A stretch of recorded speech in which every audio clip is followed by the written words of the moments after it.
Hello ভাই, তো আজকে আমরা করছি প্লাস্টার গাইস। তো আজকে অনেকগুলো মিস্ত্রি আছে এখানে, মানে সেন্টারিং খোলা হচ্ছে এবং প্লাস্টারও করা হচ্ছে। তো প্লাস্টার হচ্ছে আমাদের। তো দুগুনি মশলা যাই যে মিস্ত্রি, কারণ ড্যাপের ফুটা মারবে গাইস, আর আমি মশলা লিয়ে আনতে ব্যস্ত। তো মশলা লিয়ে আনতে ভিডিও হয়ে যাচ্ছে, তাছাড়া টাইম নেই গাইস আমার কাছে। তো চলো, কি ফুটা মারবে তোমাদেরকে দেখাচ্ছি। এই যে মশলা, চলো দেখাচ্ছি। মিস্ত্রি আচ্ছা, এখানে চলো তোমাদেরকে দেখাচ্ছি।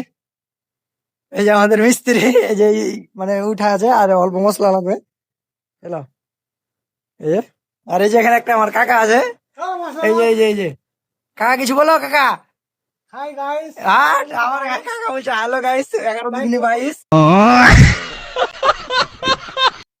তো আজকে অনেক মানে পরিষ্কার হয়ে গেছে। তো করে নাই। তো পরিষ্কার হয়ে গেছে, এই যে দেখতে পাচ্ছ অনেক নোংরা হয়েছিল। মানে ঠিকাদার এসেছিল গাইস, কাজ মানে 2 3 দিন মানে 1 সপ্তাহ মতন বাড়িতে ছিল, তো কাজ হয়নি ও বলছে। আজকে এসে মানে ধাইতে দিয়েছে সবকে, একদম কাজ একদম ধীরুস্ত হয়ে গেছে। मतलब वो अलग ही लेवल का बंदा था। আর এই যে এখানে একটা মিস্ত্রি আছে আমাদের, মানে সেন্টারিং খুলছে। ওকে আগে খুলতে দিয়েছে, আর আমি পরিষ্কার করবো মানে। আর উপরে ছাদটা পরিষ্কার করতে বাকি আছে। আর এগুলো সব পরিষ্কার হয়ে গেছে গাইস।